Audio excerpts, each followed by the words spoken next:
The Cauldron of Curiosities would like to welcome the merry month of May. We're exploring the hedgerows of Cornwall and looking at how these trees and plants can help with self-care and intertwine a weaving of stories, poems and songs that resonate with where we live. Hi, it's me again, calling from the merry month of May, Hedgerow Self-Care. On a couple of my short videos, I have encouraged you to listen to what is happening in the background. And I realised this morning that there wasn't anywhere that I was able to walk, despite being in a beautiful area of the countryside, where you couldn't hear the hum of traffic in the background. So I do apologise for that. But I'm quite away from the traffic and the robin was calling.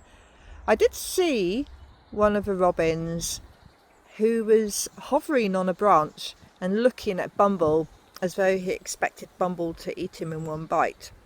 And Bumble has been known to pounce on a robin if he thinks the robin's getting something that he should have.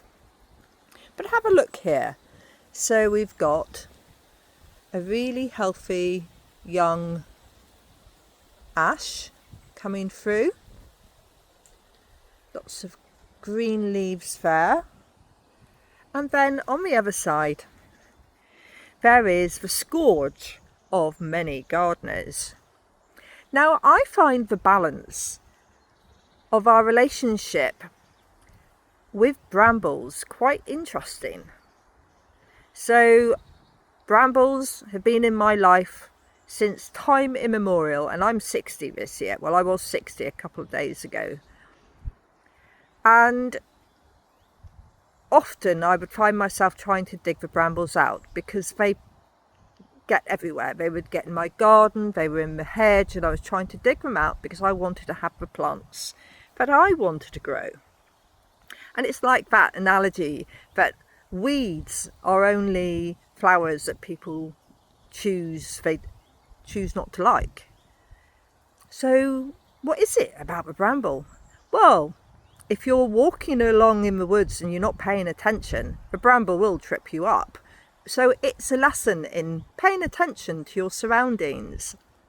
You may have noticed then the bumblebee that was flitting around that particular patch of brambles because the bramble is in flower.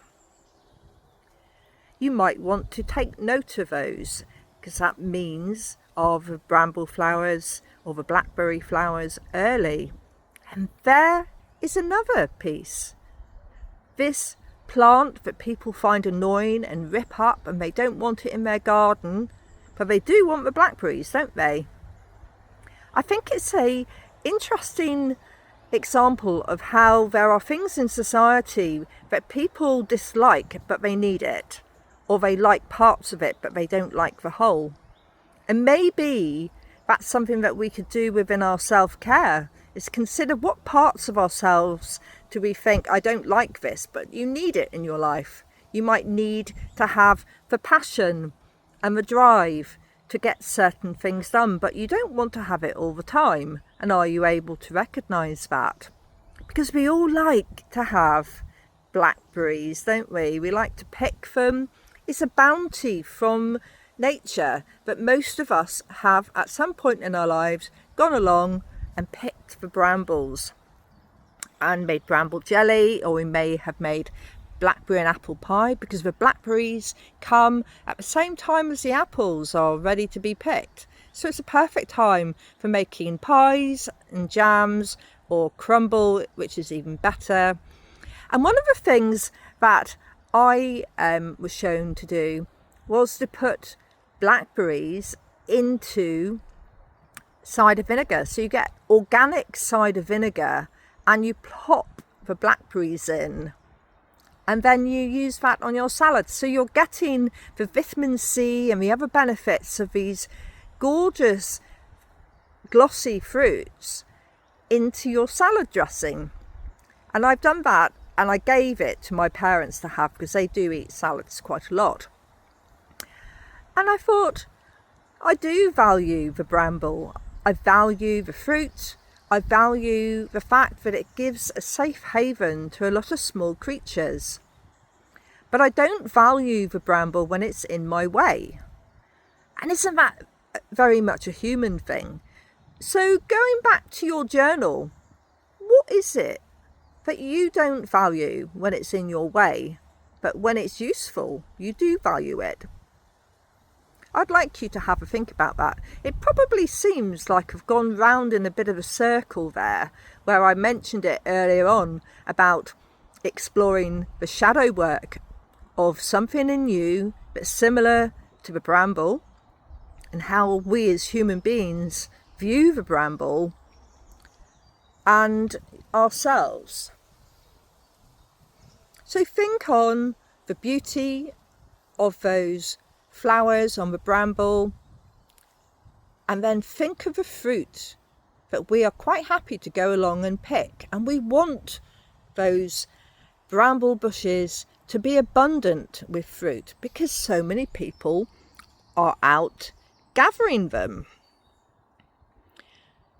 Now, there is another thing that I've read you can do with the brambles. So if you are harvesting the actual bramble branches and you take the thorns off, you can soak the bramble branches and create baskets, and you can weave the brambles. So there is another part of a bramble that is beneficial, and you can use those baskets for a wide variety of uses.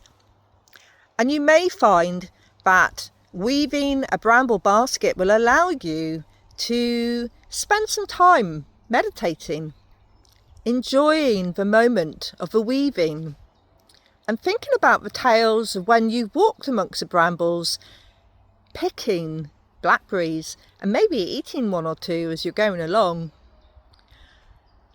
Many of my favourite times walking with my children and walking as a child have been when the brambles were offering their black bounty in the hedgerows.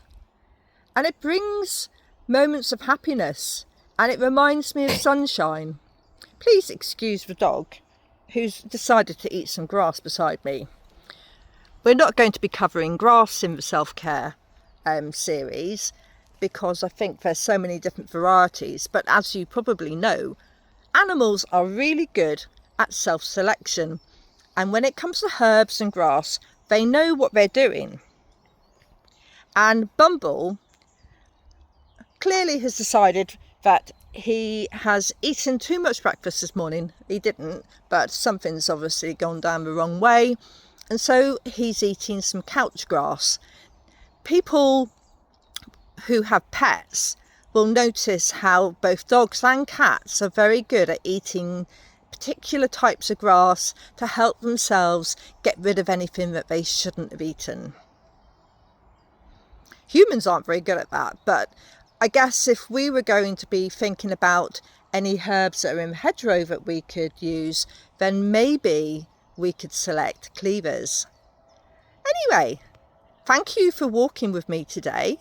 And if you have a moment, go and find a bramble and have a look and decide what it is about the bramble that you recognise in yourself, what you like, and what would you rather not have with you all the time. And I look forward to walking with you again tomorrow.